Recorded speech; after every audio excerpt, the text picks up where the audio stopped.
و این بار یکی از میهمانان ارجمند و گرامی ماست که میخوایم خودشون خود معرفی کنه. شما خود معرفی میکنید؟ اسم من احمد ولی قاسمی، یکی از مهاجرین دنمارک که در شهر فریدریشیا زندگی میکنم و امروز دعوت شده هستم از طرف امی انجمن خانم های قهرمان عتکا که واقعا اینا هر سال قهرمانی های خاص خود را دارن. همیشه پیرامون جمع آوری و جمع کردن افغان های قهرمان ما، افغان های فرهنگی ما، افغان های روشن فکر ما، واقعا کارهای بسیار بسزایی را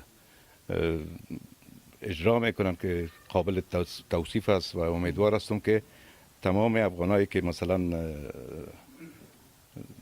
در هر جای از کره خاکی زندگی میکنن روی این مسائل همبستگی و جمعآوری کلاهای فکری کارهایی بکنن که حداقل کار باشه برای ملت مظلوم افغانستان. بله، تشکر. پیش از اینکه مثلا صحبت آغاز کردیم مستقیم آمدی سر معرفی، من سلام خدا عرض میکنم برای بیننده های تلویزیون بهار و همچنان دوستای عزیزی که در اینجا تشریف دارن و شخص شما و تشکر میکنم از شما که موقع را برای ما میسر کردین که تا صحبت های را در این زمینه با هم انجام بدیم. زنده باشین. تشکر از شما.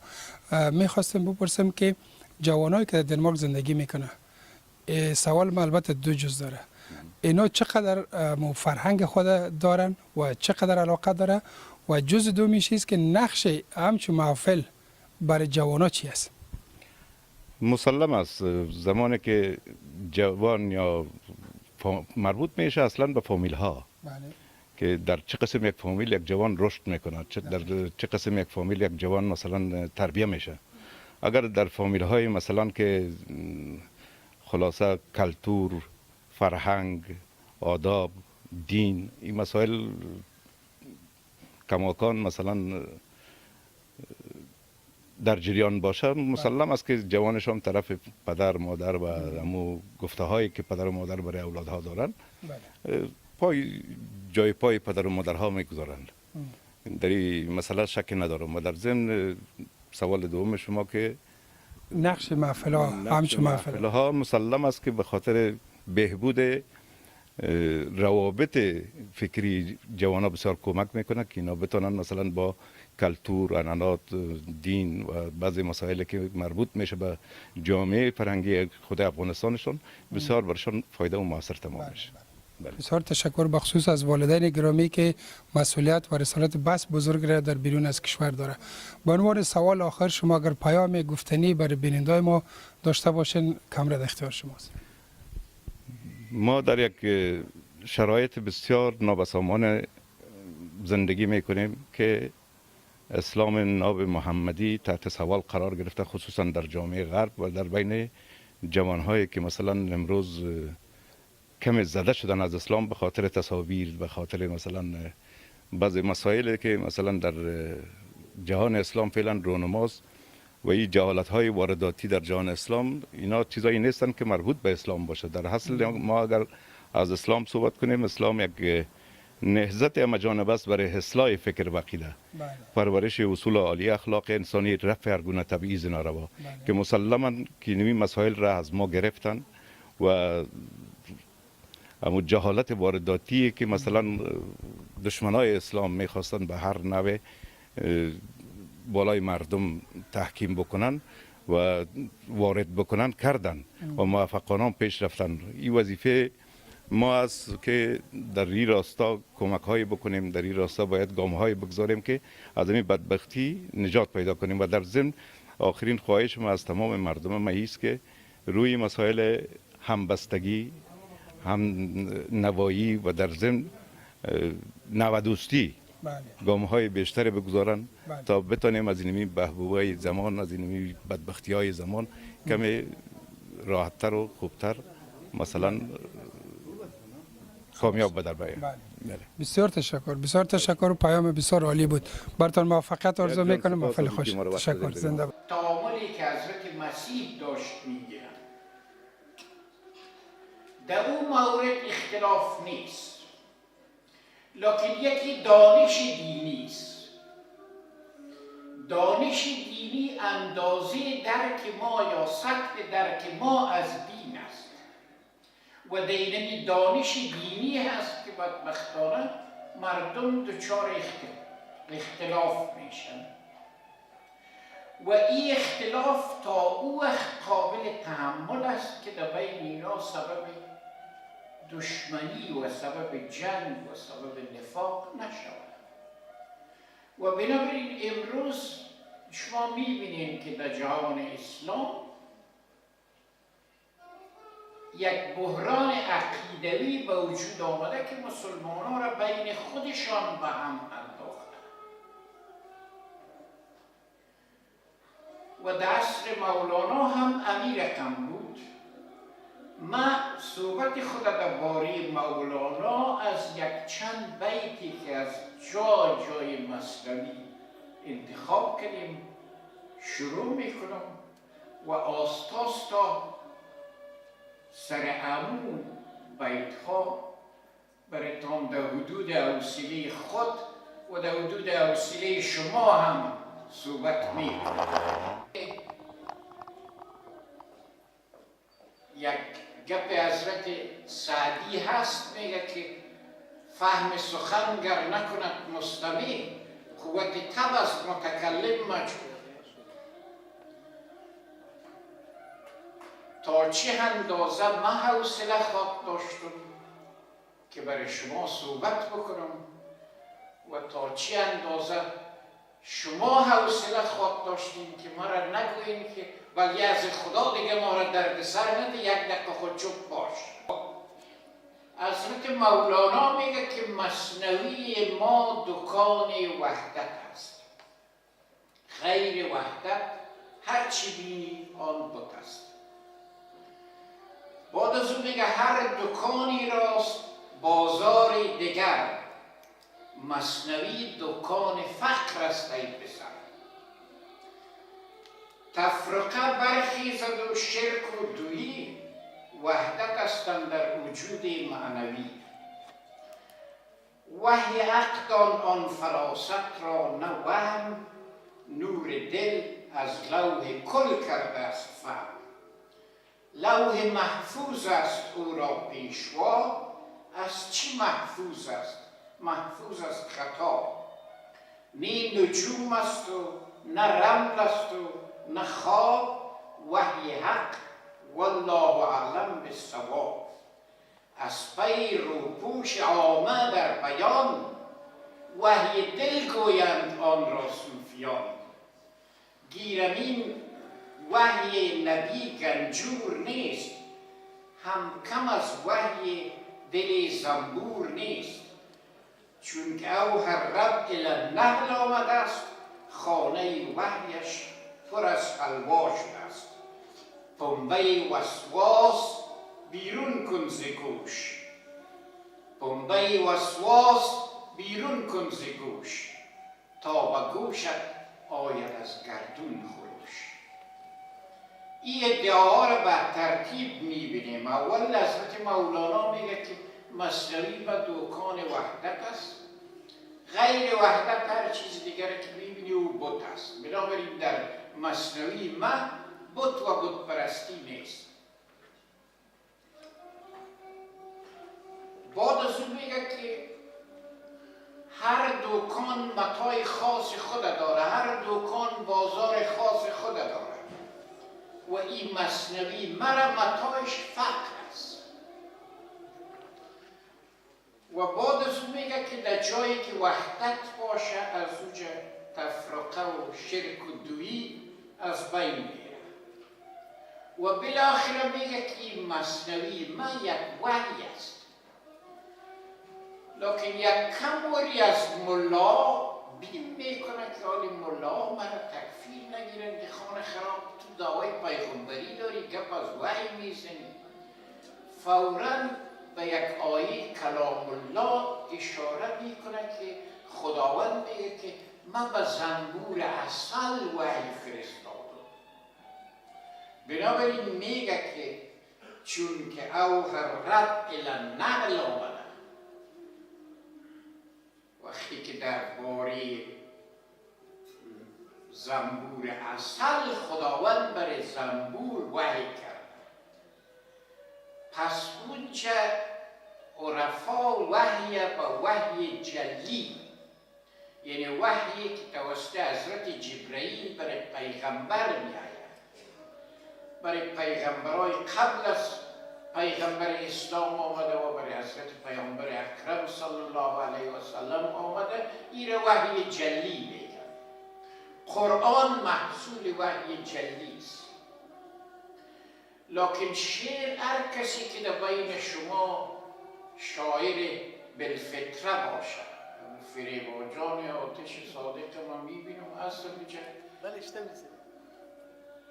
شعر هم تابع یک نوع الهام می باشد و اینمی الهام یک وحی خفی است.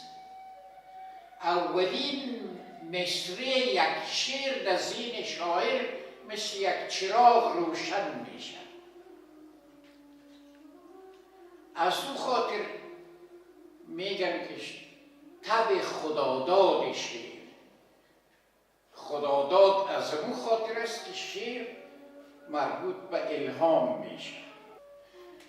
بنابراین وقتی که فهمیدیم که هستی به حساب نوعیت خود یا هستی مطلق است و یا هستی نسبی، اینالی در مقابل لفظ هستی نیستی یا عدم قرار دارد.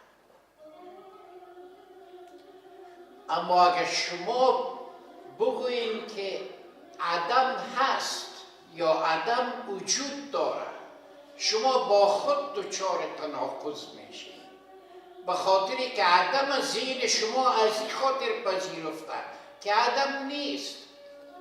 عدم اگر هستی پیدا کنه عدم نیست، پس نیستی وجود نداره، تنها هستی وجود داره. لکن ما لفظ عدم خیلی از کجا پیدا کردیم؟ اون بیدن برایتان بسیار خوب جواب میده. میگه عدم زین بیش برهانی ندارد، وجوب است آنچه امکانی ندارد. ما عادتاً از نظر فلسفی هر چیز با ضدش درک میکنیم، با ضدش میشناسیم. روز از روی شب میشناسیم، هستی را از روی نیستی میشناسیم. بنابراین از نظر وجود بیدن میگه عدم زین بیش برهانی ندارد. عدم برای هستی خود کدام دلیل ندارد، تنها یک دلیل وجود دارد که از نظر منطقی، از نظر قانون منطق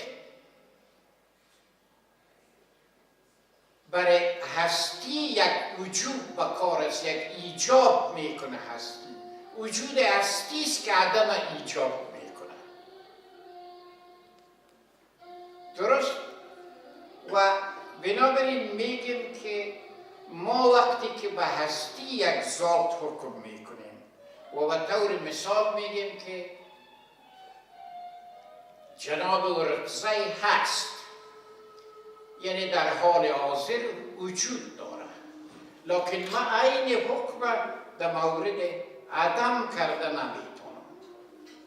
و هستی به اعتبار زمان خود، هستی مطلق تابع زمان نیست، امروز و فردا ندارد. باز بیدل میگه شب و روز و ماه و سالت مجازی است، حقیقت نه زمان دارد نه ساعت. درست؟ پس وقتی که حضرت مولانا میگه که مثنوی ما دکان وحدت است، اینمی وحدت بسیار مردم بدبختانه بسیار نادرست فهمیدند. نادرست به این معنا فهمیدن که وقتی که میگن که هستی وجود نداره یا هستی نسبی است، اونا اتومات به این نتیجه میرسن که پس وقتی که ما مسئله هستی را مطرح میکنیم که انسان هستی نسبی دارد یا عیناً بالفعل وجود دارد، یا هستی ذهنی است، در ذهن ما وجود دارد، و یا حتی هستی سمبولیک است. به طور مثال لفظ عنقا یا لفظ سیمرغ وجود خارجی نداره، هستی بالفعل نداره، اما هستی سمبولیک داره. ما به عنوان یک سمبول بر یک چیز دیگه به کار میبریمش. بنابراین وقتی که ما هستی نسبی میگیم، هستی نسبی دچار تغییر و تحول و گذشت زمان است. و فکرتان باشه که از نظر فلسفی بین ما و شما و بین جهان حیوان و جهان غیر حیوان یا جهان جامدات دیوار چین وجود نداره. سنگ‌های اول هستی بسیار محدود است. در حدود 110 عنصر یا حال 111 عنصر که جهان مادی از او ساخته شده، یعنی انسان، حیوان و جامدات کلش از عناصر ساخته شده. شما در وجود خود از عناصر طبیعی آهن و منگنیز و این و آن بسیار دارید. پس از نظر ساختمان سلول ها مولانا بسیار مقبول تقسیم میکنه که این هستی های نسبی دچار استحاله و دگرگونی هستند. مولانا که میگه که آمده اول به اقلیم جماد و از جمادی در نباتی افتاد، جامد به نبات بدل میشه، نبات به حیوان بدل میشه و حیوان به انسان بدل میشه. بسیار این بحث دلچسب است. یعنی تکامل در عقیده حضرت مولانا یک تکامل مماتی است. نان در روی سفره جامد است، جان خو نداره، هستی نداره، جامد است. یعنی یک چیزی که شما هم بگوید بسیار خوب، لکن این نان در دسترخوان شما جامد است، اما شما این را مصرف میکنید، در وجود شما به نیرو بدل میشه. نه، این نان از وجود خود فانی میشه، از نان بودن خود فنا میشه، در وجود شما به یک هستی متعالی میرسه. عیناً علف جامده گو میخوره، او در وجود گو به یک هستی ایوانی بدل میشه. و مولانا این تکامل مماتی خود دامنشه میگیره، بالاتر میره و میرسه به جایی که میگه که بالاخره من به مقامی میرسم که در اونجا ملک هم نمیرسه. میگه که باز از حیوان سوی از انسان سوی از حیوان سوی انسانی هم آورد آن خالقی که دانی هم. عیناً همون رقمی که نان به وجود شما به نیرو تبدیل شد و شما را ساخت. شما بعضی حیواناتی بیچاره را مصرف میکنین، نمیکنین. مرغی بیچاره را میخورین، گوشت گو، گوسفند و امثالش. اونا هم بخشی از هستی شما را میسازن. بنابراین هستی یعنی هستی نیست. بیشتر جناب ارکزی همون گر بریزی بر را در کوزه چند گنجد قسمت یک روزه. مولانا این را بسیار مقبول افاده میکنه، به خاطری که بعد از اینکه بگه چند باشی بند سیم و بند زر، ما و شما در بند سیم و در بند زر هستیم، لکن حاصل ما از زر و سیم چیست؟ حاصل ما اونمو 3 وقت نانی است که میخوریم. اونمو قسمت یک روزه است. ما یک بحری از سیم و زر جمع میکنیم، خود وقف جمع کردن سیم و زر میسازیم، لکن استفاده ای که از اون میکنیم اونمو حاصل نان یک روزی ماست، خلاص است. پس اگر ما در بحر هم بریم، ما تمام بحر را در کوزه ریخته نمیتونیم، بلکه همون قسمت یک روزه ای را که گرفته میتونیم. و مولانا دلچسبش است که اینمی وحدتی را که در عالم هستی وجود دارد، فکرتان باشه که یک نوع وحدت الوجود است که متاسفانه بر ضد قرآن و بر ضد اسلام است. اونا اینطور فکر میکنن که هیچ هستی وجود نداره، از هستی انکار میکنن، میگن غیر از خدا هیچ چیز وجود نداره. اما متوجه هستیم که ما هر وقت پیش از بسم الله الرحمن الرحیم چی میخوانیم؟ ولی اعوذ بالله را میخوانیم. اعوذ بالله از چی؟ از شیطان رجیم. پس شیطان رجیم وجود داره که از اون شما به خدا پناه میبرید.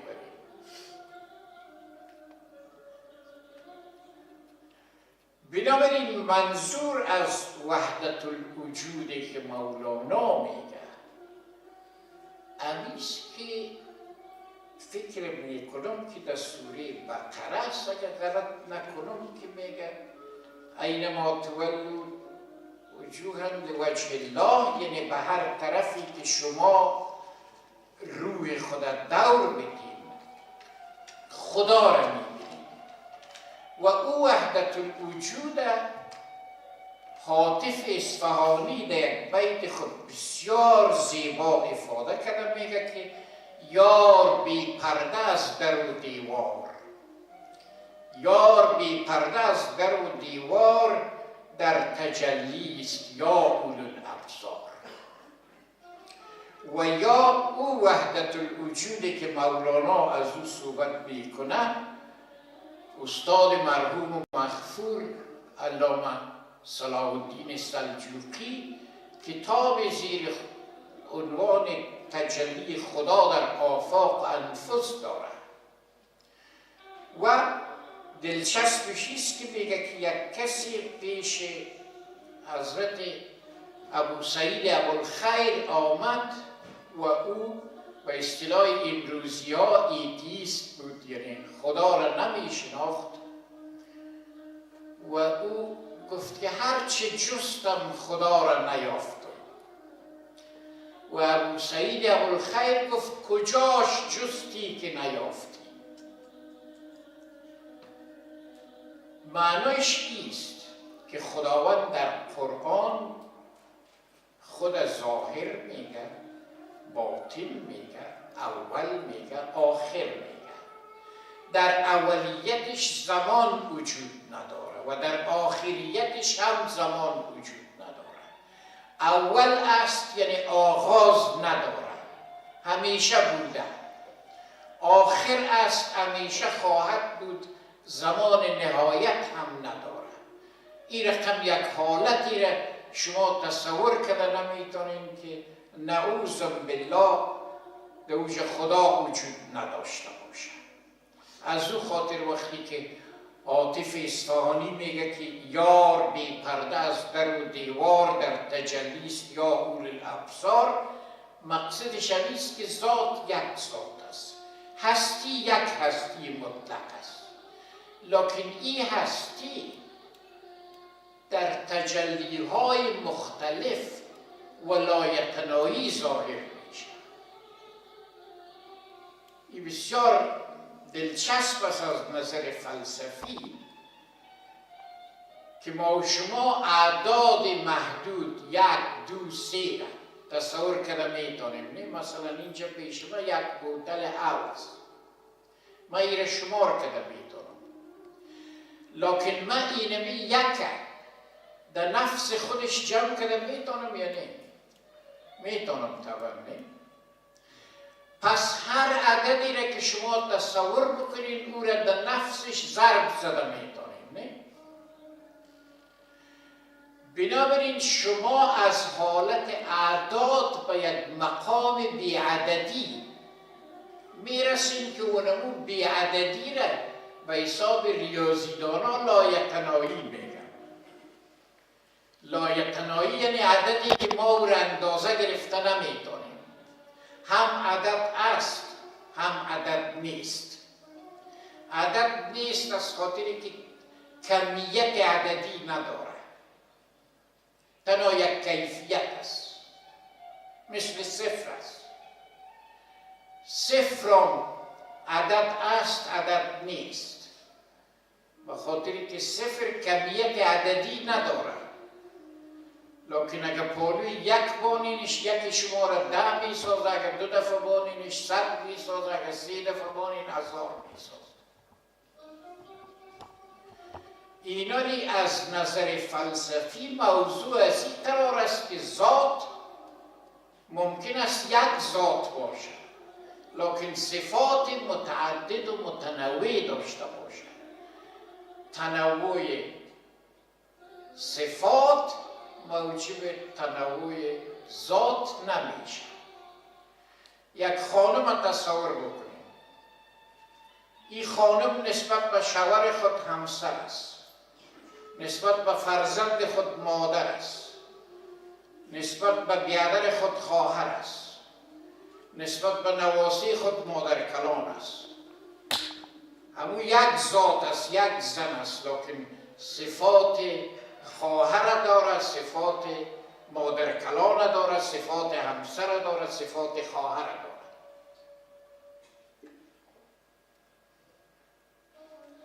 لکن این مسئله سری است که اگر ما میگیم که هستی خدا هستی مطلق است، ولکن هستی های نسبی تجلی هستی خداست.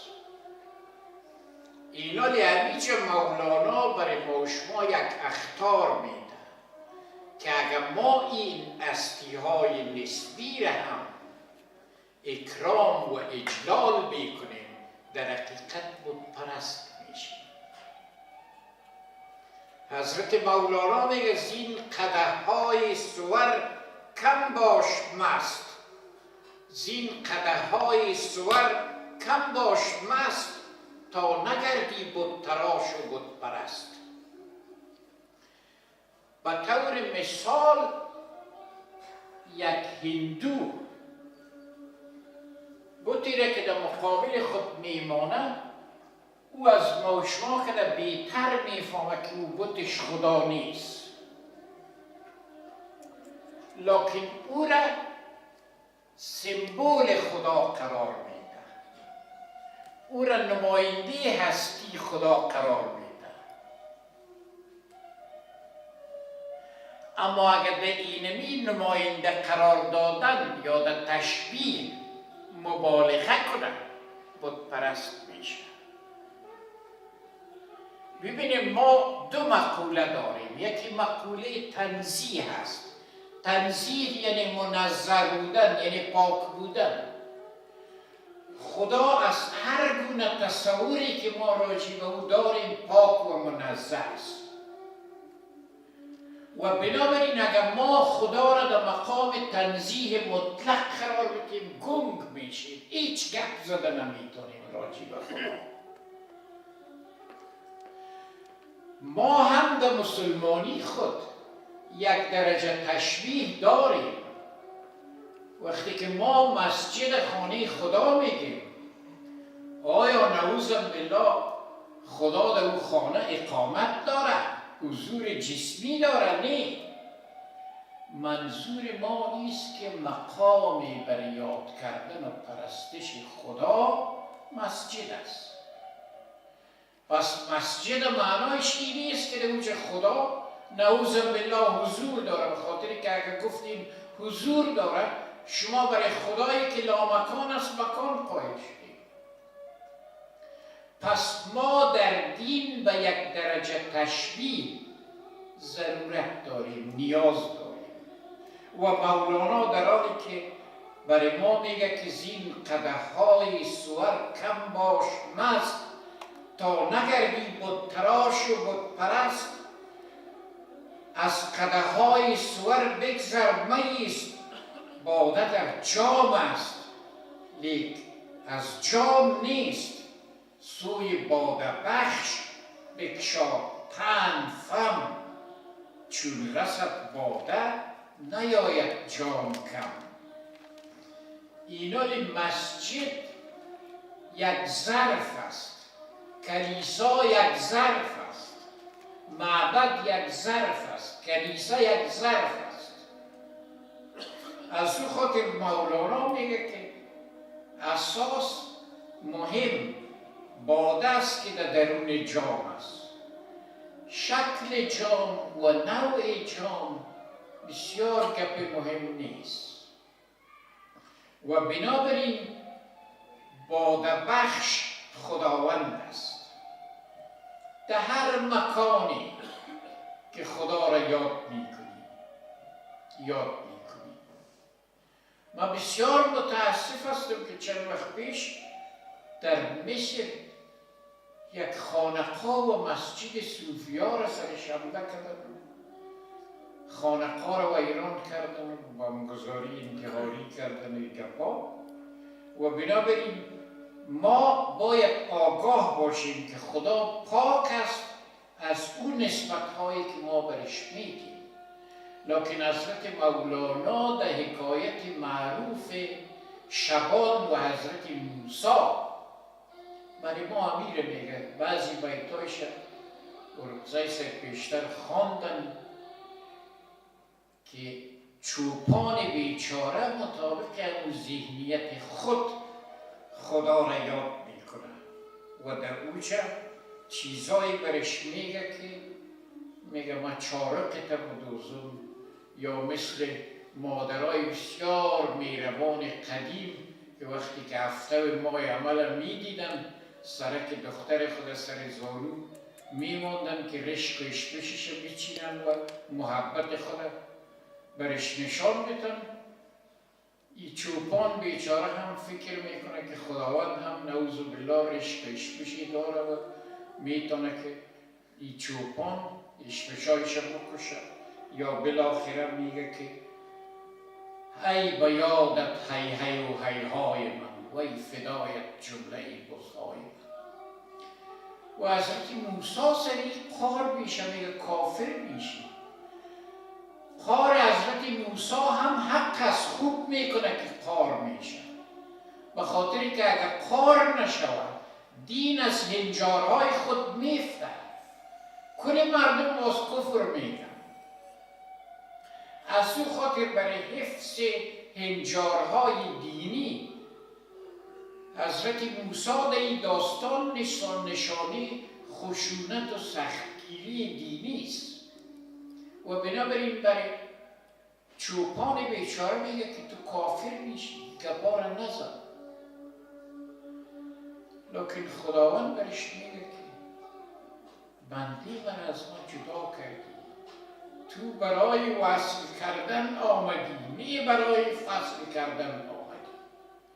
بعد از او برش میگه که من نیاز به عبادت ندارم، به خاطری که اگر من به عبادت نیاز داشته باشم دیگه من خداوند بی نیاز نیستم. این عبادت هم برای خودتان است. چرا برای خودتان است؟ به خاطر که قرآن برایتان میگه که نه، نماز شما را از فحشا و از منکر نهی میکنه. پس هدف نماز شما نجات یافتن شما از فحشا و منکر است. شما یک سفر پیش روی دارید. این سفر به الوهیت است، سفر به طرف خدا است. و این سفر مثل هر سفر دنیایی یک رهگوشه کار دارد. شما وقتی که در سفر میرین بعضی چیزها، بعضی ضرورتهای اولیتان رو میگیرین. بنابراین این سفر هم رهتوشه کار داره و یکی از رهتوشه هایش نجات یافتن شما از وزر و گناه است و نماز شما، عبادت شما، زهد شما، تقوای شما، صوم و صلات شما یک وسیله است برای امو رهتوشه. شما سورت الدین شریف در کلام الله مجید که ببینید، در اوچ از عروج انسان هم گپ میزنه، لکن از سقوط انسان هم گپ میزنه. یعنی انسان میتونه که در اسفل السافلین سقوط کنه و انسان میتونه که عروج بکنه از مقام ملائک بالاتر بره. چه وقت سقوط میکنه؟ کلام الله مجید تعبیر بسیار زیبا و مقبول داره. اونایی را که سقوط میکنن قردة خاسئین لقب میدن.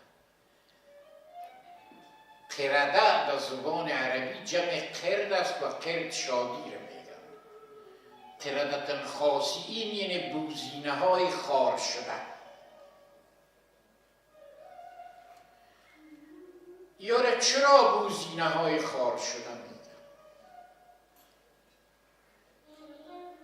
به خاطری که بوزینه یعنی به حساب عرفای قدیم در شهوترانی بسیار معروف است.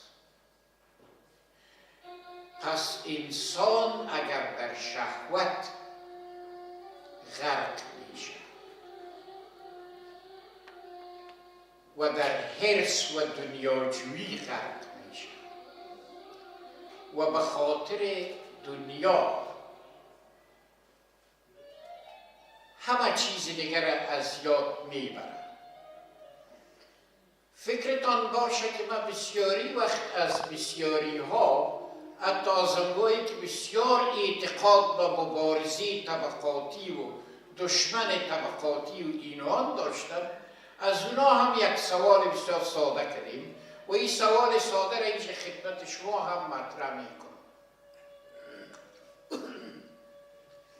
سوال ساده با این بوده که اگر یک طفل اوجا پیشرویتان به یک حوض او بیفته و بخواهد که غرق شود، شما اون طفل از غرق شدن نجات میدین یا نه؟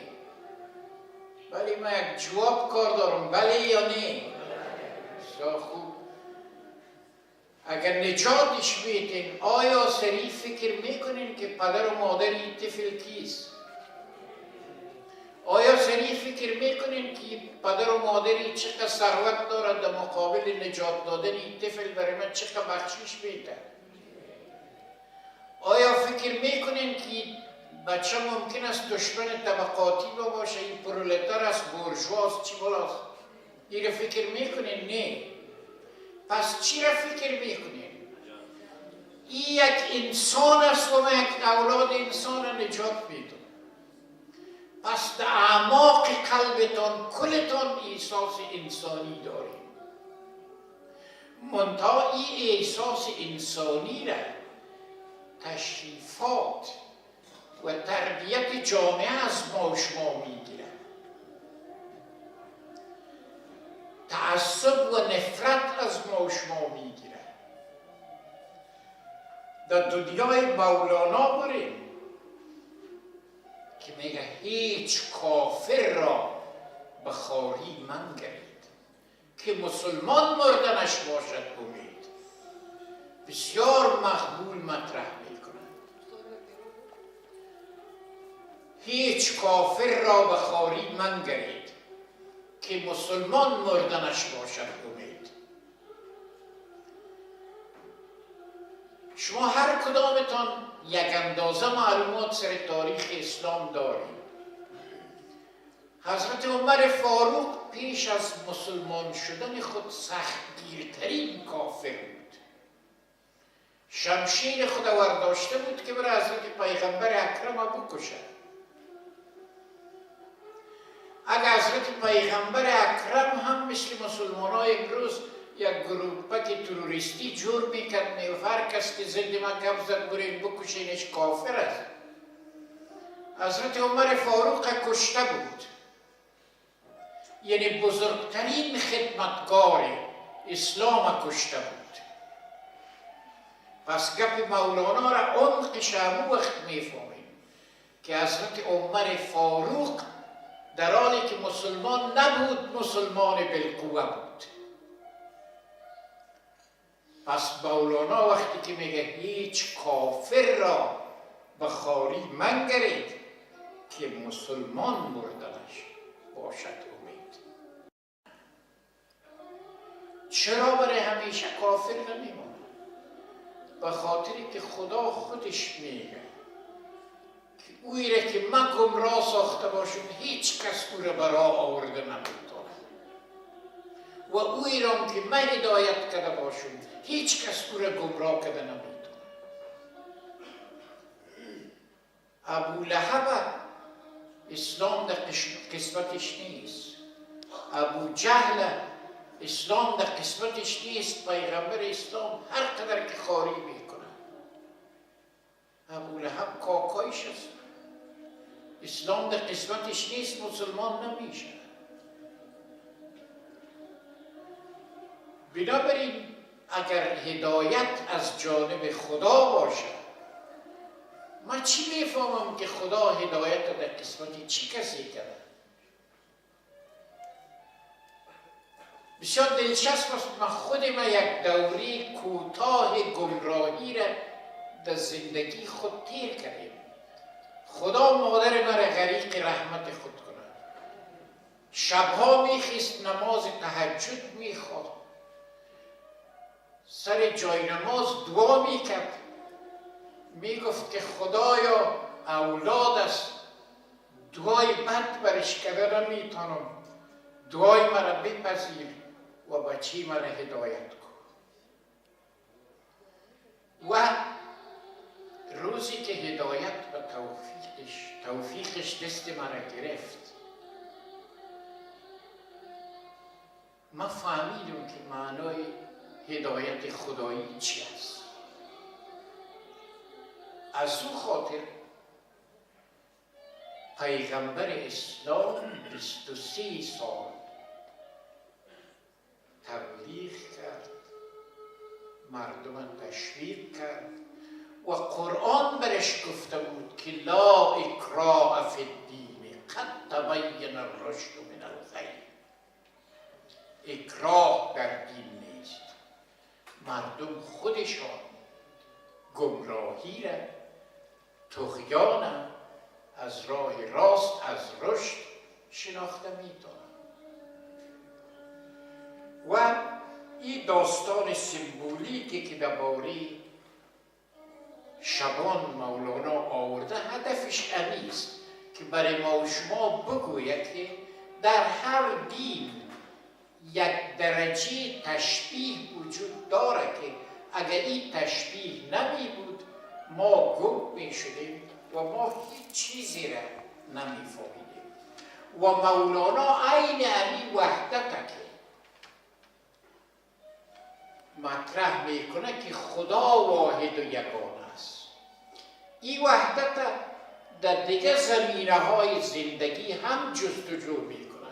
در هر چیز باید وحدت وجود داشته باشه. زن بدون ازدواج ناقص است، چنان که مرد بدون ازدواج ناقص است.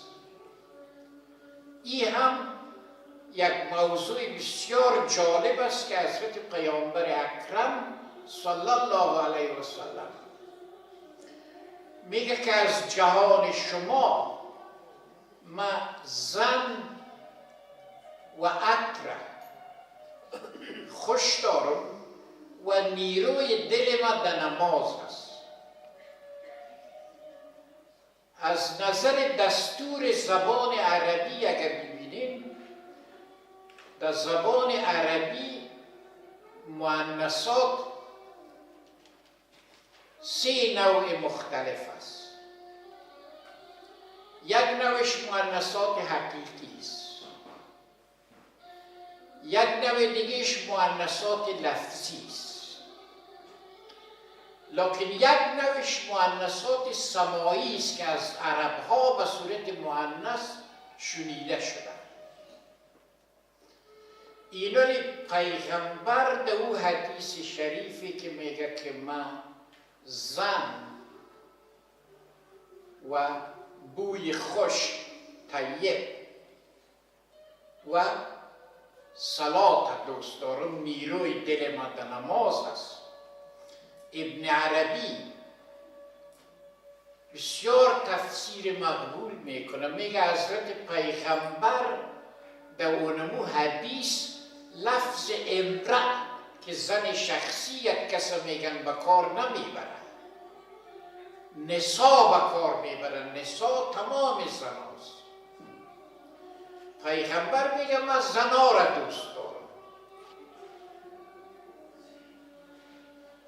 و بوی خوش دوست دارم و در نماز نیروی دل است. ابن عربی میگه که مرد، یعنی مرد با اصطلاح مذکره، پیامبر در بین 2 مؤنث قرار داده. یک مؤنث در دست راستش استاد است که زن است و یکی هم صلات است که او مؤنث لفظی است. و این مؤنث حقیقی و اون مؤنث لفظی مرد از گناه و از طغیان و از بغاوت نگاه میکنه. چطور؟ بسیار دلچسب است. صلات براتون گفت که الصلاة تنها عن الفحشاء والمنکر، نماز شما را از فحشا و منکر منع میکنه. چرا؟ به خاطری که برای نماز شما بدن پاک، لباس پاک و جان پاک بکار است و تا این 3 پاکی با هم یکی نشه و نماز شما درست نمیشه. و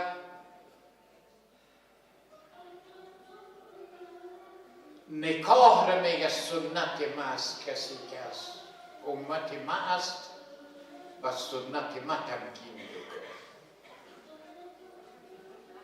در منطق یک قاعده بسیار ساده است. میگه که شما یک امر عام بسازید، اگر در عام خود غلط بود معنیش نیست که در اون حالت منفرد خود هم غلط است. به طور مثال اگر سوال بکنیم که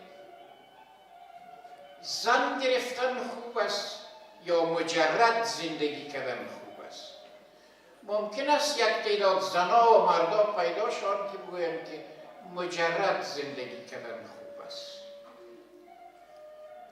لکن برای این دلایل منطقی پیدا کرده نتونن. اینا منطق برای ما رای سادهش نشان میده. میگه که اردویش عام بسازیم، هر کدامش که در عام غلط بود در خاص خودم غلط است. اگر تمام زنای دنیا ازدواج نکنن و تمام مردای دنیا ازدواج نکنن چی میشه؟ نسل انسان سبا خلاص میشه. پس هستی از بین میره. بنابراین ازدواج سبب ادامه هستی است. اینا ادامه هستی مسئله بسیار ساده نیست، مسئله بسیار مهم است. به خاطری که باز اسلام برای شما میگه که اولاد صالح کشت آخرت شماست. به خاطری که اولاد صالح یادگاری از شما میماند که او هم مثل شما در راه دین، در راه اسلام، در راه تقوا و در راه فضیلت میره. پس وقتی که میگه که نکاح جلو زنا را در حقیقت میگیره، اینا مشکل زنا چیست؟ دو مشکل است. یک مشکلش فکر میکنم شما عملا در این جوامع غربی میبینید. در اینجا ازدواج آستا منسوخ شده راییست، ایوازش جایش را یک سیستم دیگه بگیره که اینا لفظشان برش به وجود آوردن. ما همسر میگفتیم، حالی کم کم جای همسر پارتنر گرفته، یعنی شریک. مثل که شریک تجارت آدم یک کسی را قبول میکنن، شریک زندگی هم. لیکن ما سر لفظ همسر فارسی بسیار کتیتان تاکید میکنم. کلمه همسر را بسیار خوش دارم، زن وقت بسیار خوش ندارم، به خاطر که کلمه زن بسیاری از مردا به فعل امر زدن تعبیر میکنن، یعنی زنم کسی که بزنش.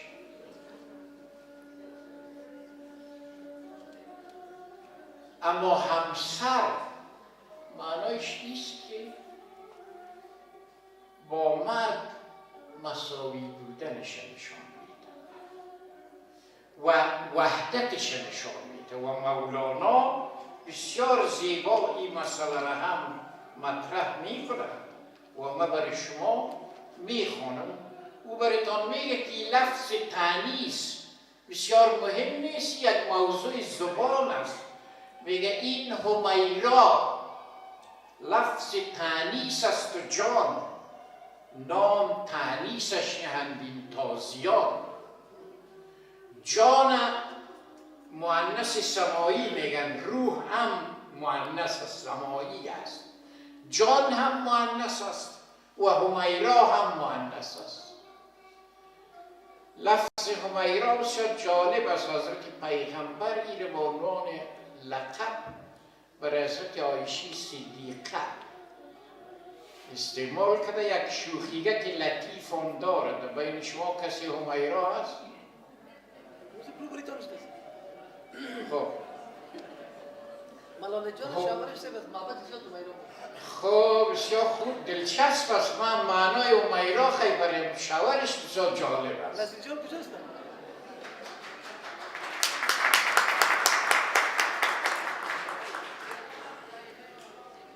حضرت عایشه صدیقه را مادرش از عربای سوریه بود و اتفاقا حضرت عایشه صدیقه موهای سرخ رنگ داشت و چهره سرخ رنگ داشت و همیرا بر وزن فعیلان یعنی تصغیر است. و این معنا که احمر یعنی سرخ مذکر است، حمرا مؤنثش است، لیکن همیرا تصغیرش است. معنای همیرا به زبان فارسی ما و شما سرخگک میشه. یعنی چون عایشه صدیقه هم چهره گلابی رنگ داشت و حضرت پیغمبر اسلام و شوخی او را همیرا میگفت و حضرت مولانا میگه که این همیرا لفظ تانیث است و جان، هم همیرا مؤنث است و هم جان مؤنث است. لیکن این مؤنث بودن فقط لفظی است که تازی‌ها یعنی عرب‌ها ای را به کار بردن.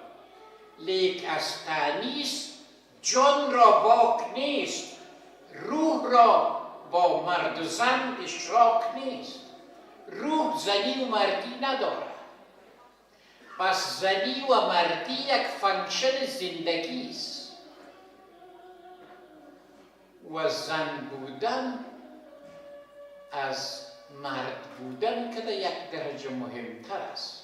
از او خاطر در یک جای دیگه مولانا میگه که خالق استی گویا مخلوق نیست. زن خالق میگه به خاطر که خالق بودن زن در لطافت مادر بودن زن نهفته است.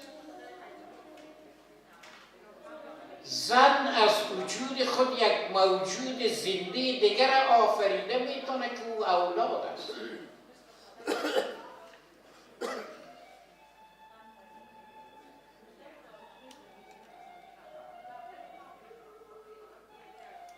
زن از وجود خود یک موجود دیگر آفریده میتونه که او اولاد است و او دلیل مولانا ایره میگه که این خالق است، مخلوق نیست. از مؤنث و از مذکر برتر است.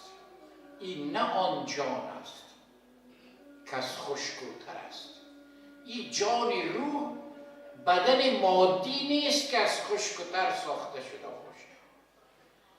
این تانیث نداره، مذکر و مؤنث نداره و بنابراین وحدت زن و مرد است که یک زوج می سازد و در اوجه هم شما می بینید که وحدت در حقیقت اردو هم زن و هم مرد از زوجیت از فردیت بیرون می کشاند و به زوجیت می رسند و در زوجیت است که اینا به انسان کامل بدل میشن و عیناً یک داستان دیگه یک کمی مکس میتونم یک قصگک براتون میکنم که یک کمی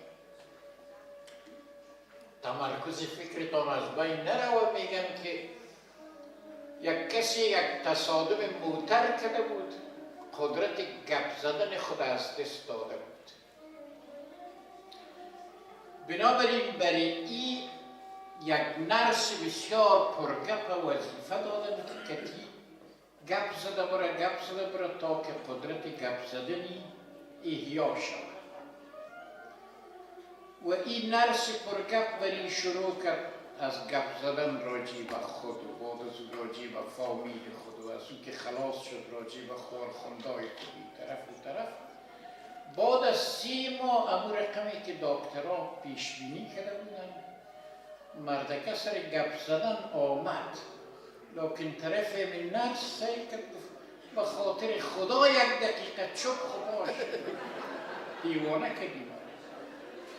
اولی شما هم اگر میخواییم برای ما بگوییم که به خاطر خدا یک دقیقه چپ خدا شد، من چپ میکنم.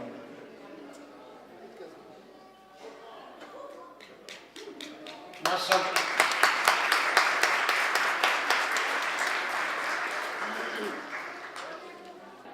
به هر صورت یعنی مولانا در تمام پدیده های زندگی اینمی وحدت میبینه. اینالی فردیت زن و فردیت مرد در زوجیت است و اینا در زوجیت هستند که یکی دیگه خود کامل میسازند. تون شد اگر زنا را ناقص گفتیم، اگر یک طور میگفتیم که بدون مرد ناقص هستند گپتان دقیق بود، لکن شرطیشی بود که مردا هم بدون زن ناقص هستند.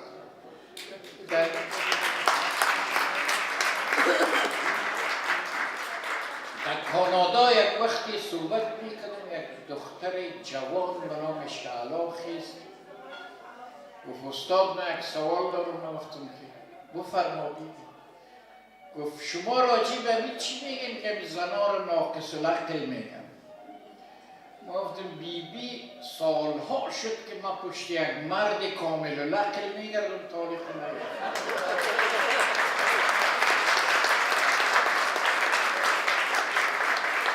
هر کدام در بین آقای محترم اگر مرد کامل العقل هستن دسته که خود بالا کنم. ما برای اولین دفعه یکی را میشناسم. مردا هم ببینین اگر ما کامل می بودیم باز نیاز به جستجو از بین میرفت. ما ناقص هستیم که جستجو میکنیم. علم ما ناقص است، عقل ما ناقص است، کمال ما ناقص است که اگر ما ناقص نمی بودیم جستجو نمی کردیم. بنابراین علم ما هم ناقص است. علم کامل تنها از خداست و خدا گفته بر ما که و ما اوتیتم من العلم الا قلیلا، از علم بر شما من ندادم مگر اندک. میربانی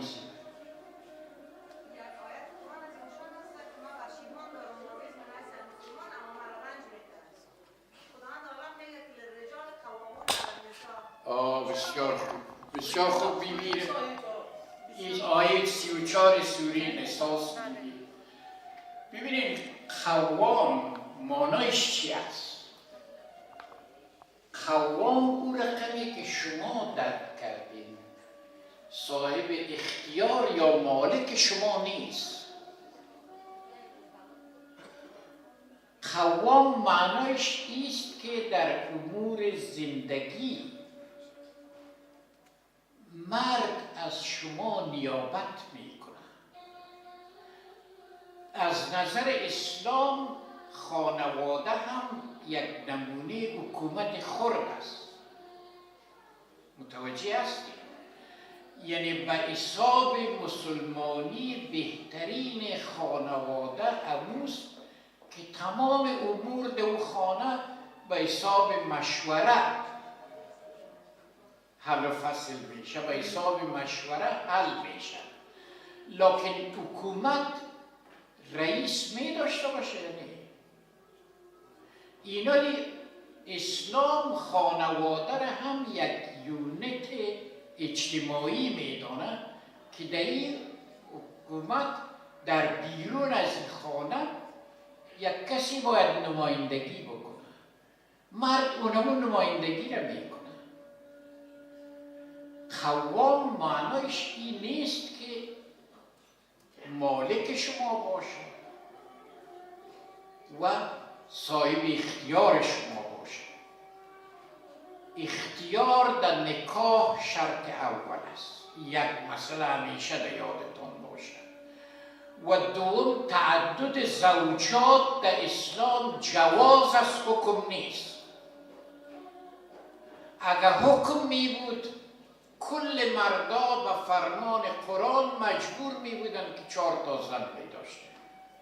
لیکن این جواز است. جواز شرایط خاص و حالات خاص کار داره.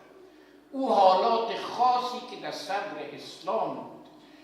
اسلامی تو نیست که قبل از اسلام 4 زنی وجود نداشت، اسلام او را آورده باشه. پیش از اسلام مردا چون برای زن بدبختانه هیچ حقوق اجتماعی نبود. مردا همون رقمی که رمه گوسفند نگاه میکردن رمه زن هم نگاه میکردن. بنابراین لایتنایی بود، مربوط به اندازه داراییشان بود. تا 1000 زن، یک مرد 1000 زن داشتن، ما در تاریخ دیدیم که 1000 زن داشت. اینا در وقتی که اسلام آمد یک مشکل اجتماعی بود. زنا مثل امروز صاحب کار و کمال و عاید نبودن، حسابای بانکی هم نداشتن. لکن در جنگ‌های قبیلویی که در بین عرب‌ها رواج داشت مردا بسیار کشته می‌شدند. تعداد زنها عموماً از مردا که بیشتر بود. این یک مسئله بود که زنایی که بی سرپرست می‌ماندند، معنای بی سرپرستی این بود که زنها گرفتار فقر شوند. این یک مشکل اجتماعی بود. و مشکل اجتماعی دیگه این بود که دوران بردگی بود. زنایی را که اسیر جنگی می گرفتن به صورت کنیز در بازار می فروختن. اینا بدبختانه خانه های فساد وقتی که من خانه های فساد میگم منظور مرا میفهمید. خانه های فساد زنا را به قیمت بیشتر میخریدن تا سرو پول پیدا کنن.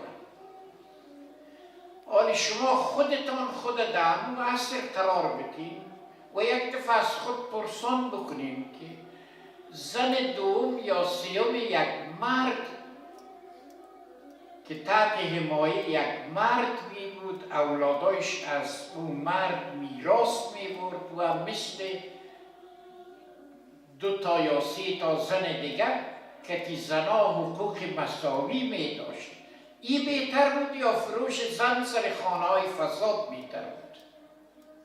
شما با عنوان زن کدامش ترجیح میداده؟ پس وقتی که میگم جواز است، این جواز در اون شرایط ایجاب میکرد، لکن حکم نیست. و حکم ایست که اگر عدالت کنه نمیتونین پس یک زن. اینای امروز اونمو مردی که در بین 4 تا زن عدالت کنه بتونه، سر و صدای 4 تا زن تحمل کنه بتونه. ما یک زن گرفتیم که دیش پیر شدیم، 4 زن خوسبان انا با ذات خدا.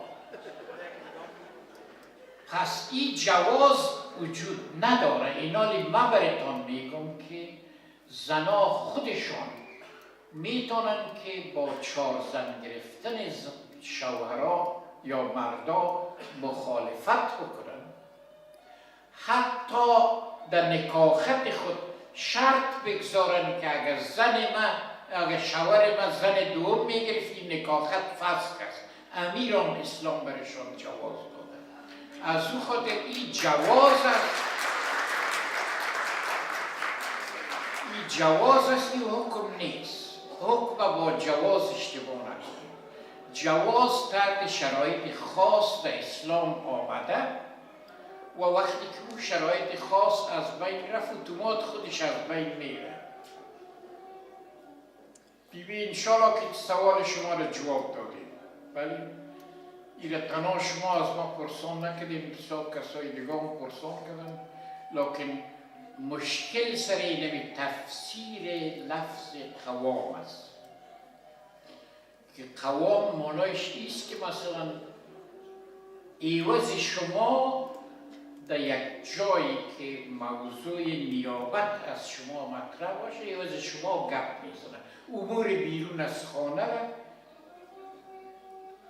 گپ میزنه. لکن بدبختانه در این وقتا در مجالس نکاح که من میبینم، مخصوصا بعد از اینکه زنا حجاب پس کردن، حجاب به اون معنایی که یعنی به اصطلاح رویلت شدن، ما بسیار ترجیح میتونم که اگر یک کسی که عاقد عقد است، یعنی کسی که نکاح را بسته میکنه، زن حضورا خودش بخواه که زن خودش از خود نمایندگی کنه، به اصطلاح قدر وکیل نگیره.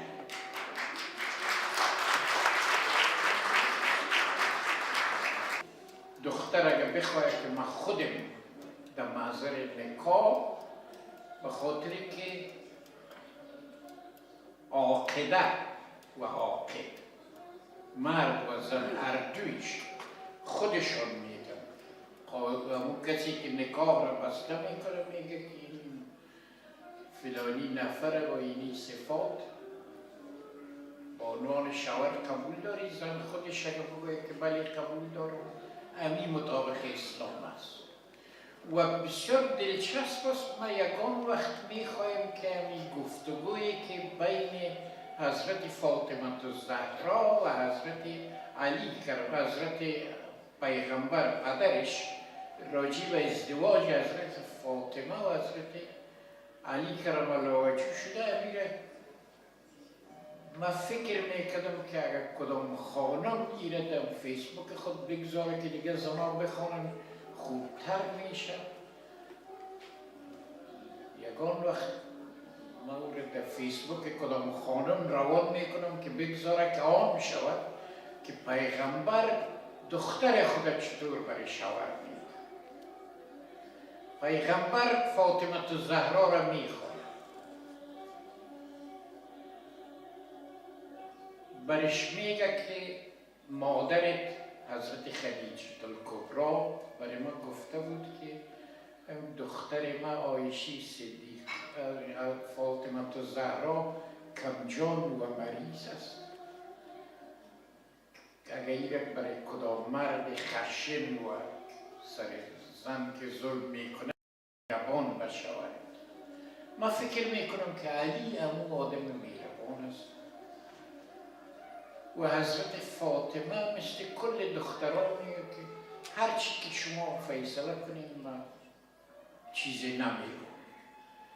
پیغمبر فوراً برش میگه نه، ایره معزی خاطر که پدر توستم سر تو تحمیل کرده نمیتونم که تو گپ مرا قبول کن. تو خودت برای دل خود مراجعه کن، بگو که امی علی تو ازدواجت قبول میکنی یا نه؟ میگه بله من قبول میکنم. اینمی رو ما برای یک خانم از طریق مسنجر روان میکنم که در فیسبوک خود بانه. هر خانم ملالای بیبی شما داوطلب میشین و که داوطلب میشین برای شما روان میکنم. خب و یک داستان دیگه که در مثنوی حضرت مولانا از نظر من جالب است و بسیار که مشکلات عصر ما سر میخورد، داستان نحوی و کشتیبان است. نحوی کسی است که گرامر زبان عربی را میفهمد.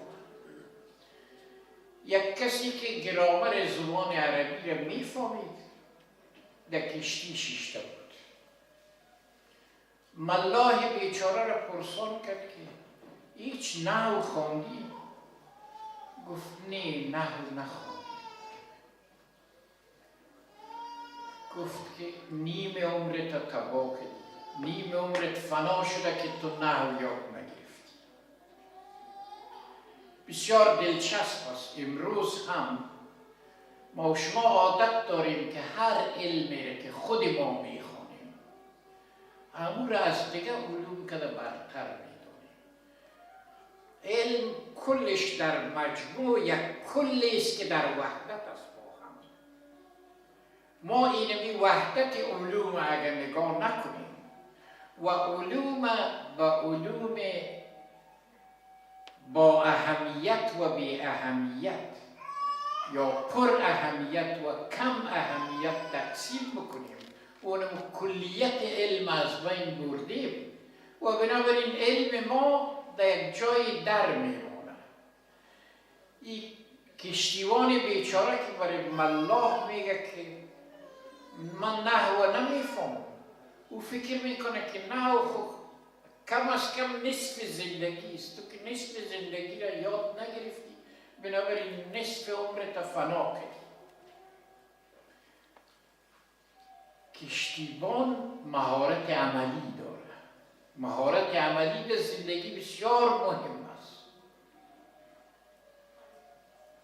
کل دانش من به قدر یک ذره آرد که یک زن خمیر میکنه و از اون نان پخته میکنه به همون نمیارزد، چون این دانش من شکم شما را سیر نمیکنه. او سیر شدن شکم در درجه اول اهمیت قرار میگیره. کشتی در طوفان میره، در یک گرداب میفته. نحوی نگالی بار خطاست که خدا از اینجا کشتی را نجات میده و کشتیبان سرش صدا میکنه که هیچ میدانی شنا کردن بگو. گفت نه از من تو سباهی مجو. ملاح برش میگه که اوازی را یاد داری؟ نحوی میگه که نه اوازی را ما یاد ندارم. آج میگه برو نحوی تا پله بخور، بخاطر که کشتی غرق گرداب هاست. گفت کل عمرتای نحوی فناست، زان که کشتی غرق این گرداب هاست. کشتی غرق میشه. اما مولانا چی نتیجه میگیره؟ اهل علم میگن مولانا از درک دو نفر بسیار عمده که در زندگیش بوده و هر دوی شبیه اندازه دوست داشته، از دست مریدای خام خود بسیار رنج برده. یکی در مورد شمس تبریز و یکی در مورد صلاح الدین زرکوب. در مورد هر دویش بری میگفتن که این هر دوی یا علم تو را ندارن، دانش تو را ندارن، کلیت تو را ندارن. این چیز که تو یار به اصطلاح گرفتی و به عنوان انیس و مونس خود انتخاب کردی و از ما که علما و دانشمندا هستیم غافل شدی. نقش شمس در زندگی مولانا امیست که همون تشریفاتی که در ذهن مردم بسیار مهم بوده اونمون را شمس در ذهن مولانا شکستانده و همونطور صلاح الدین زرکوب و مولانا برشان میگه این علم و این گپای شما و جای خود مهم است، لکن نتیجه که میگیره مولانا عموما کسایی که مغرور علم خود هستند، مغرور علم میگم، فکرتان باشه که این کلمه مغرور پیش ما بسیار مهم است. کسایی که مغرور علم خود هستند مردم عادی را خر میخونند، عام مردم خر هستند. مولانا میگه ای که خلقان را تو خر میخواندی، ای که خلقان را تو خر میخواندی، این زمان چون خر بر این یخ مانده. حالی که جای اوبازی است و تو اوبازی را یاد نداری و بعد از اون میگه که مرد نحوی را از آن در دوختی. این افسانه نحوی را میگه از این خاطر براتان آوردم تا شما را نحو محو آمیختیم. اساس امیست که ما به نحو محو برسیم. محو یعنی مرگ است، نه از بین رفتن است. و این بیت مولانا اشاره داره به حدیث شریف موتو قبل ان تموت. پیغمبر میگه بمیرین قبل از اینکه مرده باشین. این بسیار عجیب است، یک تضاد است که آدم چطور میتونه که بمره پیش از اینکه نمرده باشه. منظور پیغمبر اسلامی است که الفت دنیا را در دلتان کم کنید. شب و روز شما مثلی که عمر ابدی داشته باشید، خود تسلیم حرص و آز کردین و تمام دنیا را برایتان جمع میکنین و هیچ تصور نمیکنین که محو پیش روی ماست و ما بالاخره باید فنا شد.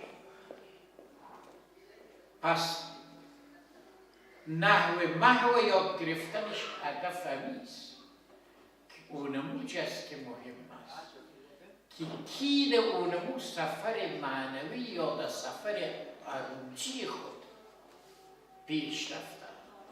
صلاح الدین زرکوب کسی است که شاگردایش زرگری میکنن، طلا زیر چکش میکوبن و برای مولانا یک حالت چرخ زدن، همون دستما که پیشتر گفتن. ببینید که همون تفلکا که آمدن چیز سیاهی که از دنیا در سر شانه خود داشتن او را در زمین ماندن و جامعه های سفید پوشیدن. جامعه های سفید نشان کفن است، نشان نیستی است و جامعه های سیاه علامه دنیا و علامه تعلقات دنیایی است. تعلقات دنیایی را در زمین ماندن، بعد از او به چرخ زدن شروع کرد.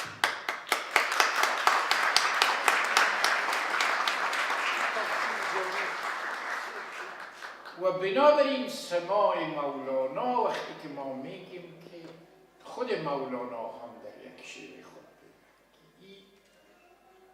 بحث ما در حقیقت پای کوبیدن بر دنیاست، پای کوبیدن به تعلقات دنیایی است و یا یک چرخ که میزنن یک دستشان طرف بالا می باشد و کتی دست طرف بالا نشان میدن که هدف اوج است.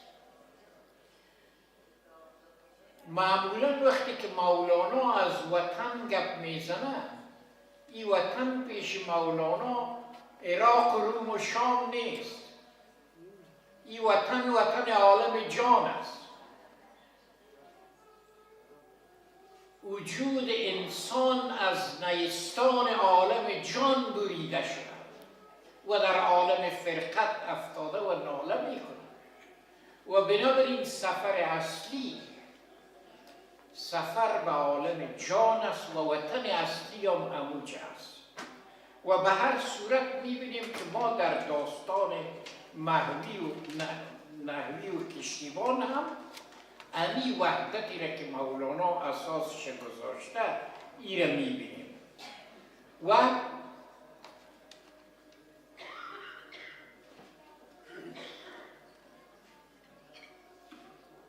مولانا در روزگار خود جنگ او کسایی را میبینن که هر کدامشان خدا خدا میگن و هر کدامشان فکر میکنن که یکی دیگه خدا به خاطر خدا میکشن و مولانا برشان میگه خداخوان تا خدادان فرق دارد که انسان تا به حیوان فرق دارد. یکی انسان به اساس غریزی خود، به اساس باطن خود خداشناس میشه. به این معنا که اگر شما راجع به هستی خود فکر بکنیم، اتوماتی تو فکر میکنیم که من در این دنیا آمدیم و هستم. ما چرا هستم در این دنیا؟ آیا به اختیار خود آمدیم؟ ما به اختیار خود نامدیم که اگر به اختیار خود می آمدیم به اختیار خود از دنیا نمی رفتیم، با اختیار هم از دنیا می رفتیم. لیکن ما رفتن خود از دنیا ماتم می گیریم، از مرگ می ترسیم و این بسیار دلچسب است که قرآن کریم هم برای مرگ تعبیر مصیبت بکار و اذا اصابتهم مصیبت قالوا انا لله و انا الیه راجعون. یعنی وقتی که مصیبت مرگ بر شما آمد بگویید که ما رجوع کننده به خدا هستیم. اما این میگه که به صورت فطری هر کس ممکن است که خداخوان باشد، لیکن خداخوان تا خدادان فرق دارد. خدادان انسان می باشد، می فهمد که من خدا را می شناسم، دیگران هم خدا را می شناسند و بنابراین خداشناسی من سبب جنگ و دشمنی با دیگر خداشناسان نمیشه. باز مولانا پیش میره میگه بدین سان از خدادان تا خدایا ز انسان تا به سبحان فرق دارد. انسان وقتی که در مقام خدادانی است، یعنی خدا را به حساب و عقل و فلسفه و علم خود میشناسه، هنوز به عروج نرسیده. به عروج وقتی میرسه که خدا را در دل خود میبینه و در معبد دل خود میبینه و در عروج است که این از مقام انسانی به مقام الهی میرسه. محقق را مقلد کی توان گفت که دانا تا به نادان فرق دارد. مه تابان خور تابان یکی نیست که تابان تا به تابان فرق دارد. باز مولانا جنگ‌های مذهبی و دینی را که در عصر خود میدید، انسان به میوه درخت تشبیه میکنه و این میوه درخت میگه تا که خام هستم بسیار به سختی به شاخ درخت میچسبم بنابراین میوه های خام سخت شاخ درخت محکم میگیرن، اما وقتی که پخته و لبگزان میشن خودشان شاخ رها میکنن، از شاخ پایین میفتن. و بعد از اون میگه که سختگیری و تعصب خامی است، تا جنینی کارخون آشامی است. انسان در حالت جنینی از خون مادر خود تغذیه میکند. هیچ کافر را به خواری منگرید که مسلمان مردنش باشد. مذهب عاشق ز مذهبها جداست، عاشقان را مذهب و ملت خداست. غیر 72 ملت کیش و اندرو تخت شاهان تختبند پیش. وقتی که از 72 ملت بیخم شود دیگه به مقامی میرسه که تخت پادشاه ها تختبند پیش روی اوست. و بالاخره میگه که با دو عالم عشق را بیگانگی است و اندرو 72 دیوانگی است.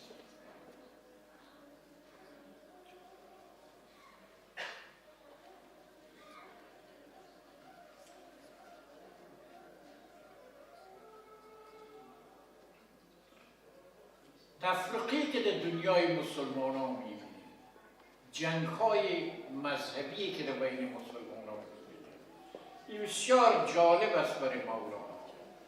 هر کدام ما و شما امو اسلامی را که خود اعتقاد کنیم برتر از دیگران میدانیم.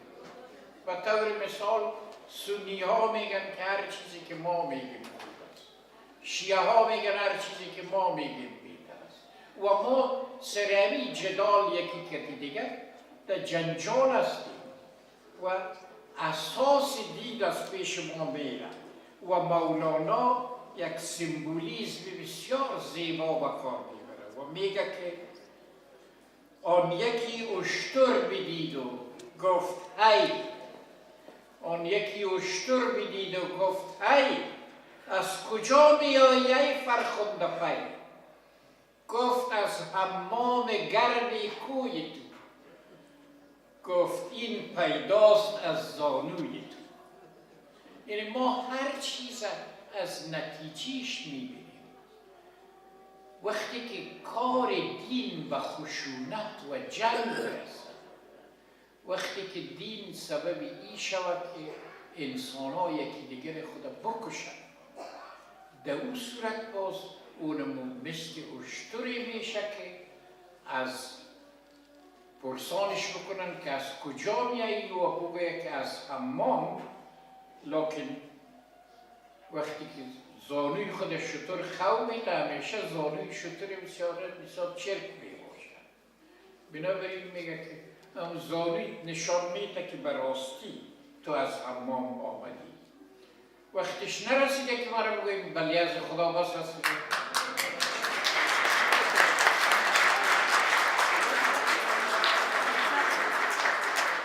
خب پس به عنوان یک مؤخره برایتان فقط یک دو نکته دلچسب مطرح میکنم که او یک ذره گذشته امی وحدت وجود هم برای شما روشن میکنم. شما هر کدامتان نام منصور حلاج شنیدین، نه؟ مثلا منصور حلاج یک اشاره میکنم. ابراهیم ابن شیبان یک فقیه معروف حنفی مذهب است. میگه روزی که حلاج را کشتم نزد علی ابن سریج فقیه و متفکر شافعی مذهب رفتم و گفتم ای ابوالعباس، نظرت درباره فتوای این قوم در کشتن این مرد چیست؟ گفت شاید آنان سخن خدای بزرگ را فراموش کردند که فرمود اتقتلون رجلا ان یقول ربی الله. آیا مردی را که میگه پروردگار من خداست میکشیم. و منصور حلاج تا وقتی که پای دار بردنش داد میزد که منظور من از انالحق این نیست که من دعای خدایی کرده باشم. اینالی حضرت مولانا راجع به منصور چی میگه؟ این بسیار جالب است. میگه مولانا به اصحاب خود میگوید از رفتن من هیچ مترسید و غمناک مشوید که نور حسین ابن منصور رضی الله عنه بعد از 150 سال بر روح فریدالدین عطار رحمت الله علیه تجلی کرد و مرشد او شد. در هر حالتی که باشید با من باشید و مرا یاد کنید تا خود را به شما بنمایم. و اما باز مولانا بر روایت افلاکی مناقب العارفین درباره حلاج میگه صادقان نقد دل را از کان حقیقت جویند و زر خالص را از آن جا حاصل کنند و سکه شهود بر روی آن زنند. می نویسند که منصوروار سر در بازند و ابایزیدوار از عین عشق سبحانی ما اعظم الشانی برند. نه هر کس این زر را تواند دید و نه هر دل این در تواند کشید. محمدی باید تا از چمن یمن این گل چیند که اینی لأجد نفس الرحمن من قبل الیمن. حضرت پیغمبر میگه که من نفس رحمانه یعنی نفس خدا را از طرف یمن احساس میکنم، بوی میکنم. اینالی حضرت پیغمبر نفس رحمان میگه و منصور نفس اویس قرنی است. نفس اویس قرنی برای چیز بیایه؟ برای حضرت پیغمبر و حضرت پیغمبر میگه که من نفس رحمان از او میسنجم و بنابراین عیناً او رقمی که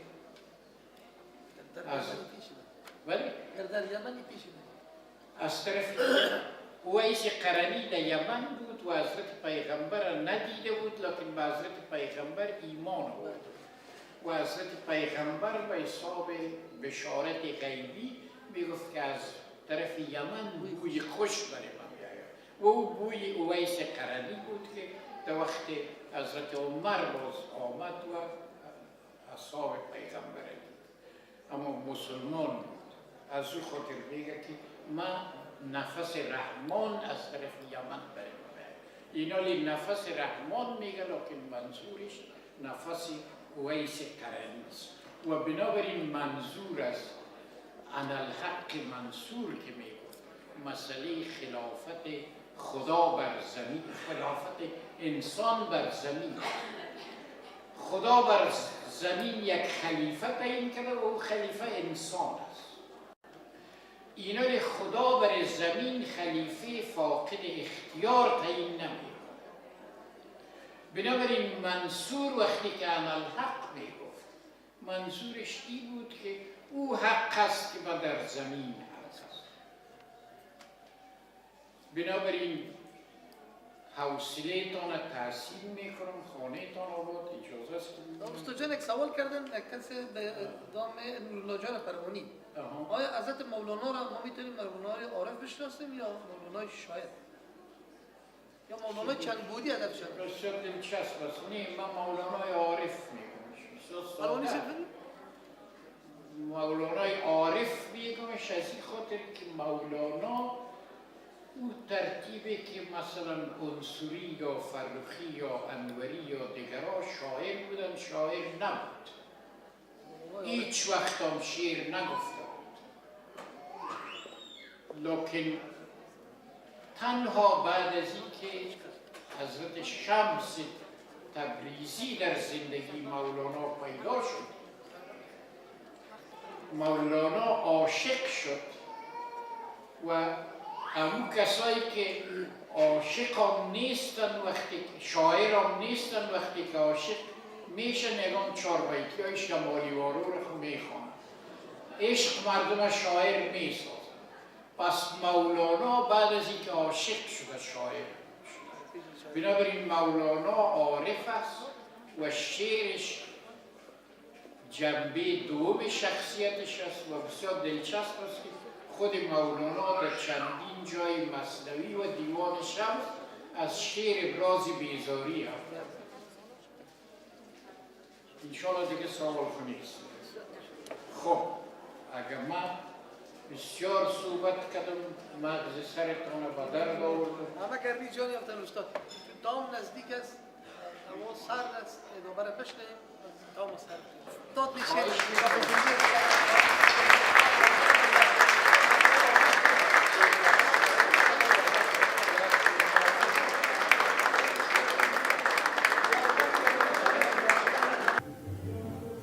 بیننده‌های عزیز و گرامی، تشکر از حوصله‌مندیتان. این بود برنامه‌ای که بر شما پیشکش کردیم. می‌خواستیم با نسبت یک ارزیابی از برنامه امروزی، اگرچه شما هم دیدین، محترم اسدالله فروتن سلطانی را سابق معاون ریاست تدریسات ثانوی در امور مکاتب افغانستان هم در داخل و هم در خارج بود، در محفل امروزی ما تشریف داشتن. از اینا بپرسیم که محفل امروزی ما چطور بود. سلطانی صاحب خوش آمدید شما. خوش باشه. بسم الله الرحمن الرحیم. با امید یک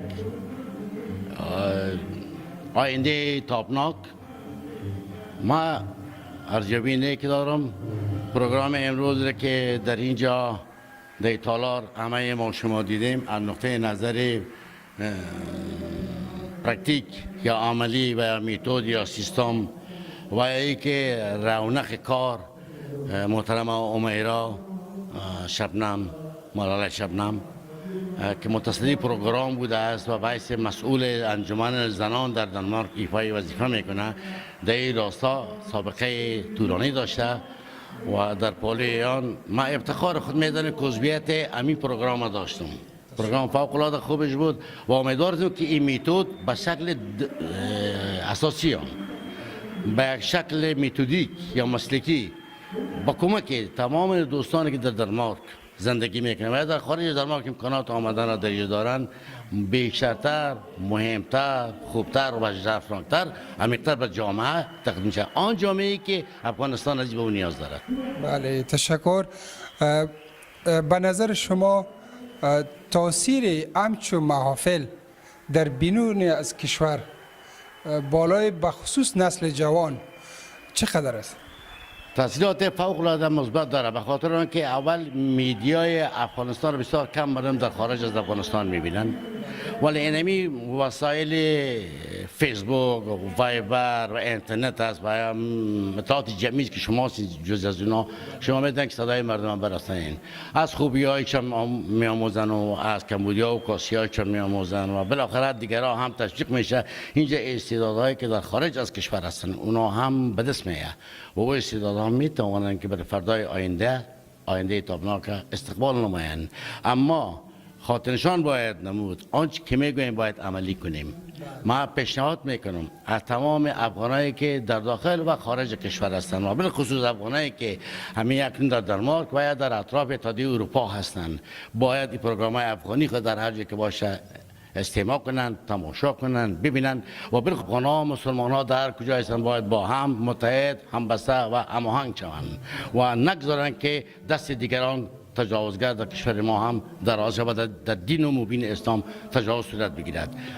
و خاطر باید داشت که انسان ها هم ردیف هم دیگر هستند، اما مفکوره یک مفکوره نیست، تفاوت‌های وجود دارد، برداشت‌های مثبت هم است، برداشت‌های منفی هم است. ولی من از دیدگاه خود میگم باعث یک شخصی که من 40 سال در معارف افغانستان متصدی امور تعلیم تربیه بودیم و چهره‌های شاگردان خوبتر می‌شناسیم، نظم جامعه را می‌فهمم، خانواده را می‌فهمم، ایجاد همچون مسائل کلتوری و فرهنگی مایه افتخار و خرسندی و سربلندی جامعه افغانی در هر کشوری که باشه است. اما نباید فراموش کرد که در هر جایی که باشه بیرق سه سیاه و سرخ و سبز که در سینه شما هم است زنده باشین. با قلب صفا ما هم او را میپذیرم اما افغان‌ها در جایی که بدون تبعیضات نژادی و زبانی و لسانی و اجتماعی و سیاسی همدیگر خود در آغوش بگیرن چون بیننده عزیز تلویزیون بهار و بخصوص شاگردای شما شاید در بسیاری کشورها باشه، شما از اینکه عمر عزیزتان در معارف افغانستان 40 سال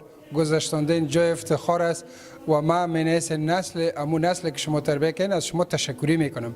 سوال ما این بود که شما که در خارج تشریف دارین، امکانات افغان‌ها چقدر است؟ در کدام محدوده هستند برای تدویر همچون محفل‌ها یا برای گسترش فرهنگ خود چقدر امکانات دارن؟ ما که تا جایی ببینم در کشور دانمارک، اینجا باید با واقعیت بگوییم که افغان‌ها خیلی علاقه‌مند همچون ایجاد پروگرام‌ها، تدبیر پروگرام‌ها خوش، اما متاسفانه که با چندین دسته‌ها در اینجا پروگرام‌ها ایجاد میشه و تدبیر می‌یافته. اگر همین متحدن شوند در یک نکته اساسی و به عنوان افغانستان عزیز و دوستی افغان دانمارک اقدام کنن بهتر خواهد بود. مردم تشنه محبت، دوستی، صمیمیت، هماهنگی، صلح است. مردم تشنه آهنگای افغانی خود است. مردم تشنه محبت افغانیت خود است. مردم تشنه وطن و وطندار خود است. امیدوارم که این وحدت خود حفظ کنند. این وحدت اگر حفظ میشه نقطه نظر دین مبین اسلام اهمیت بارز داره و از نقطه نظر جامعه شناسی و سوسیولوژی هم خودش یک تاثیر مثبت داره. روان انسان نیاز داره به روان انسان دیگری. اگر دو دوست با هم میشینه یک درد دل میکنن میتونه که دردهای روانی که دیگه بکاه. اما اگر در اینجا فریکشن بازی، گروه بازی و سم بازی باشه متاسفانه که نتیجه منفی است. تشکر یک جهان. بیننده عزیز، طوری که شما شنیدین واقعا که صحبت بسیار خوب کردن، ارزیابی از محفل امروزی ما را کردن جناب سلطانی صاحب و این پند و اندرز است برای همه ما شما. ای بود برنامه امروزی ما یا برنامه فعلی ما. تا برنامه آینده شما را به الله پاک و مهربان میسپاریم. لطفاً سایر برنامه‌های تلویزیون بهار را فراموش نکنین. یک دنیا تشکر از شما، یک دنیا تشکر لطف کردید. خداوند برتان عمر بده و برکت است.